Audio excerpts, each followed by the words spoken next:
स्वागत, अभिनंदन, आभार आपका एक नए ब्लॉग में। और ये नया ब्लॉग होने वाला है अफर्मेटिव जानकारियों से भरा हुआ। इस ब्लॉग को पूरा देखिएगा और हम मिलाने वाले हैं हमारे क्षेत्र के अर्जुन भाई से और उनकी सोच से आपको अवगत कराने वाले हैं। बहुत सारी चीज़ें वो अपने बैकग्राउंड में करते रहते हैं। देखिए, कोई बड़ा पद उनके पास नहीं है, केवल पूर्व बीडीसी मेंबर रहे हैं और अभी प्रेजेंट में उनकी वाइफ जो है ग्राम प्रधान का कार्यभार संभाल रही हैं। तो वो अपनी पत्नी के साथ कंधे से कंधा मिलाकर क्षेत्र की समस्याओं को उठा रहे हैं और हमें भी बता रहे हैं, अवगत करा रहे हैं। तो ऐसे युवा लोगों को सम्मान करना, उनको समाज के सामने और आगे लाना, ये मेरा नैतिक कर्तव्य बनता है। और आपको मालूम है, सामाजिक मुद्दों से मैं आपको सभी को अवगत कराते हुए आ रहा हूँ और ये सिलसिला, ये क्रम चलते रहेगा।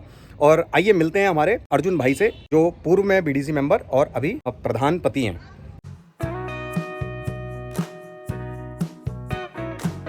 नमस्कार अर्जुन भाई, स्वागत है आपका हमारे इस YouTube चैनल में। मेरे पास कुछ क्वेश्चंस आए हैं और उनका जवाब मैं आपसे चाहता हूं। पहले तो आपको बहुत बहुत साधुवाद है कि आप ऐसे मुद्दे उठाते रहते हैं, सामाजिक मुद्दे उठाते हैं और पहल बनाते हैं और एक नई, मतलब जो जिसको बोलते हैं कि युवा शक्ति और युवा ऊर्जा के साथ आप आगे बढ़ते हैं। और सबसे पहले तो इस चीज़ के बारे में बताइए, जो आपने अभी ये संज्ञान में लेटेस्ट मुद्दा डाला है कि जो ज़मीन की खरीद फरोख्त हो रही है हमारे यहाँ इलाकों में, ज़मीन खरीदने के लिए, बेचने के लिए होती है, कोई बात नहीं, लेकिन किसी बाहरी व्यक्ति को ना बेची जाए, इस संबंध में आपकी क्या बात हुई और आप क्या कहना चाहते हैं? हाँ, मैं धन्यवाद करना चाहूँगा आपका। पर मैं आपको बताना चाहूँगा कि हमारे क्षेत्रों में क्या हो रहा कि बाहरी लोगों का आवागमन ज़्यादा होने लग गया। ज़्यादा कम लगी, ज़मीन की खरीद फरोख्त बहुत ज़्यादा। हाँ जी। और गैर समुदाय बाहरी लोगों का आना। हाँ। तो इसको देखते हुए हमने अवगत कराया, माननीय उप जिलाधिकारी द्वारा माध्यम से अवगत कराया। हाँ। कि जो बाहरी लोगों की खरीद फरोख्त होती है, हाँ, उसको संज्ञान में लेते हुए ग्राम प्रधान द्वारा एक पत्र जारी किया जाए कि इस जो वहाँ पर इन खरीद रहा है, हाँ, या जो बेच रहा है, हाँ, हाँ, उसकी अनुमति ग्राम प्रधान से ली जाए, हाँ, उसको लगाया जाए रजिस्ट्री में। क्योंकि उससे ये मालूम हुआ कि भाई ग्राम सभा में कौन अन्य व्यक्ति ले रहा है, कौन बेच रहा है, कौन खरीद रहा है। उससे एक तो सामाजिक दायरा किस जमीन पर किस स्तर से जा रहा है वो दिखेगा। दूसरा, समाज के प्रति अभी मैं देख रहा हूँ कि हम अगर बात करें जनप्रतिनिधि की, जनप्रतिनिधि के आधे से ज़्यादा मुद्दे इस ज़मीन की विवाद को लेकर, मैं बता रहा हूँ कि हम दिन भर में 10-10 सभाएं ऐसी करते हैं राजीनामे की, कोई धर्म के प्रति, कोई समाज के प्रति और अन्य चीज़ें जो हमें देखने को मिल रही। तो इसको देखते हुए हमने सोचा कि क्यों ना एक ज्ञापन के माध्यम से अवगत कराया जाए। ठीक, बहुत बढ़िया ये चीज़ की। और मैं ये कहना चाहता हूँ कि देखिए, आप भी जहाँ पर भी जनप्रतिनिधि हैं अपने अपने इलाकों में, इस तरीके के मुद्दे, इस तरीके की चीज़ों को उठाइए जिससे समाज का कुछ भला हो। आप और मैं जनप्रतिनिधि क्यों बनते हैं? इसीलिए तो बनते हैं अर्जुन भाई, कि हम समाज के मुद्दों को उठाएं। और जब हमने अपने घर की चीज़ें करनी है तो भैया इस फील्ड में मत आइए, इस क्षेत्र में मत आइए। ये क्षेत्र कोई आपका दिखावा करने का नहीं है कि आप इतने बड़े रसूखदार बन गए हैं। मैं सीधे शब्दों में बात करता हूँ, क्योंकि मैं भी जनप्रतिनिधि का काम करते रहता हूँ। तो इसीलिए मेरा ये आपसे भी रिक्वेस्ट है कि, और आपकी जवाबदेही बनती है जनता की, कि जवाबदेही उनसे पूछें, जो जनप्रतिनिधि हैं उनसे आप पूछ सकते हैं, वो आपके नौकर हैं भाई। चाहे कोई विधायक हो, चाहे कोई सांसद हो, यह आपका अपना राइट है। आप संविधान, भारतीय संविधान के अनुसार उनसे क्वेश्चन पूछ सकते हैं, ये आपको राइट दिया जाता है। और बताइए कि आगामी मुद्दे क्या हैं और क्या आप डायरेक्शन देना चाहते हैं? देखो, मैं तो एक समाज को संदेश देना चाहता हूँ कि हर कोई समाज, हर कोई जनप्रतिनिधि, हर कोई जनता और हर क्षेत्र के वर्ग के लोग जो समाज में काम करना चाहते हैं, हाँ, उनसे एक संदेश देना चाहता हूँ कि आपके समाज में कहीं भी ज़मीन की फरोख्त, अब हमारे होता था ना, पहाड़ी में एक नाली में निमंत्रण दे दो। हाँ, हाँ, अपने अपनी नाली बचा ले। नाली बचाने का मतलब अपनी अपनी नाली में देखें कि ज़मीन कौन खरीद रहा है, कौन बेच रहा है, उसको संज्ञान में ले। उसको अगर आपके द्वारा उसमें कोई कार्रवाई नहीं की जा पाएगी तो उसकी सूचना जनप्रतिनिधि को दे। जनप्रतिनिधि अगर उसकी नहीं सुन रहा तो उसके लिए बैठक करें, लोगों को बताएं, बुलाएं, लोगों से कहें कि भाई आओ, ऐसी चीज़ें यहाँ पर देखने को मिल रही हैं, उसका कहीं ना कहीं उसका समाधान किया जाए।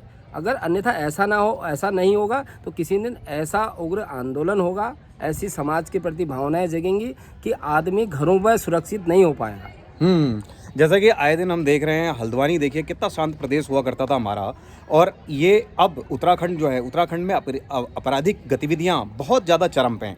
इसके बारे में क्या कहना चाहेंगे? आपकी जो बढ़ता अपराध है और नशे की समस्या, और सबसे बड़ी बात जो है कि ये जो आवारा पशुओं का, बिल्कुल मैं संज्ञान में दूं। मैंने भी आवारा पशुओं के लिए भी एक आंदोलन किया था, पर संज्ञान में मेरे ये नहीं आता मतलब मैं जितने ज्ञापन देता हूँ शायद ही कोई जनप्रतिनिधि देता होगा समाज के प्रति, पर मुझे ये समझ में नहीं आता अधिकारी भी उसमें ठोस कार्रवाई नहीं करते। ये बड़ा सोचने का विषय है और इसको सरकार भी इसको अमल में लाए कि जो अधिकारी जो मैं ज्ञापन देता हूँ, आपको बता दूं फॉर्मेलिटियाँ होती हैं। मैं आपको आप ये पशु, अगर मैं बात करूँ आवारा पशुओं की, खाली फॉर्मेलिटी हुई। कारण क्या रहा कि मैंने ज्ञापन दिया, ज्ञापन के बाद से लोग ले गया, यहाँ से आंदोलन करने की चेतावनी दी, उसके बाद कम से कम 40-50 जानवर उठाए, उसके बाद गाड़ियाँ बंद कर दी यहाँ से ले जानी, बोले वहाँ जगह नहीं है या वो नहीं। तो मैं कह रहा हूँ उसके लिए एक टीम बने, उसके लिए एक सक्रिय टीम बने। जब शासन प्रशासन हमारे लिए सीपीओ ला सकता है, हमें हेलमेट पहना सकता है, हाँ। तो कहीं ना कहीं जो लोग छोड़ रहे हैं, जो लोग आवारा पशुओं को छोड़ रहे हैं, उनके खिलाफ ठोस कार्रवाई हो। या इसमें दो चीज़ों पर आदमी रोक सकता है, या तो उसका चालान हो, हाँ, या फिर या तो सरकार ये कह ले कि भाई छोड़ने दो, छोड़ने वालों को हम इनकी व्यवस्था बनाएं, हाँ, या फिर सरकार द्वारा उनका चालान हो 10,000, 15,000, 20,000 का, तभी आदमी डर के मारे उस चीज़ को नहीं करेगा। ये मेरा मानना है। ठीक। अच्छा, और एक जो क्वेश्चन है अर्जुन भाई, जो हमारा क्षेत्र का सभी लोग परेशान है, ये जो नशा है जिसको सूखा नशा बोलते हैं, एक बार जिसकी लत लग जाए तो आपको वो चाहिए ही चाहिए, तो ऐसे इसके बारे में क्या कहना चाहते हैं? और क्या मैं तो धन्यवाद करना चाहूँगा भट्ट जी कि आप ऐसे मुद्दों के पर चर्चा करते हैं कि संज्ञान में मुझे लाइव में ऐसा लग रहा है कि पहले ऐसे आप मीडिया से जो लोगों को संदेश पहुंचाते हैं, ऐसे पहले मीडिया के प्रभारी है जो चीज़ों को शो कर रहे हैं। और हाँ, मैं अगर नशे की बात करूँ, जब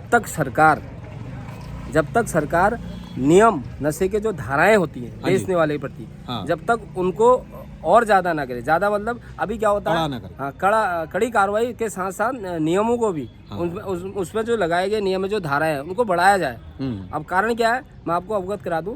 कारण क्या है कि हमारे समाज में अगर मान लो कोई दारू बेच रहा है, तो दारू बेच रहा है तो पुलिस भाई अपनी कार्रवाई करती है। जब दबाव बढ़ता है पुलिस कार्रवाई करती है, दबाव के पहले भी पुलिस कार्रवाई करती है। पुलिस का कारण ये रहता है, मैं बात करता हूँ तो एसओ साहब किसी से भी उच्च अधिकारी से, वो कहते हैं भाई हमारा काम पकड़ने का, हम ले जाते हैं वहाँ, एसडीएम उप जिलाधिकारी द्वारा उन्हें बेल मिल जाती है। और इतना भारी भी नहीं है, 5,000 में आप पूरा मुकदमा खत्म कर लो। अब बेचने के बाद आदमी पकड़ा जाता है, उसके बाद घर आता है, वो तुरंत स्टार्ट हो जाता है। क्यों? क्योंकि धाराएं नहीं है और उस पे कोई मतलब कड़ा कानून नहीं। मैं कह रहा हूँ कि धाराएं नहीं है। दूसरा क्या है कि उनके हाथ भी बंधे हैं, अधिकारियों के हाथ भी बंधे हैं। कारण उसका क्योंकि उस पर धारा ही नहीं है, तो वो भी अपनी तरफ से कोई ऐसी कार्रवाई तो कर नहीं सकते। तो इसको संज्ञान में, और मैं बात करूँ स्मैक की, मैं बात करूँ चरस की, तो इसमें ठोस कदम उठाया जाए। और मुझे नहीं लगता कि किसी को पता नहीं रहता कि यहाँ पर चरस नहीं बिक रही है। बिल्कुल। पता सबको है। पर एक जो चैन कहते हैं, वो घूम रही, कोई बुराई नहीं लेना चाहता, मैंने देखा। और समाज को भी एक संदेश दूंगा,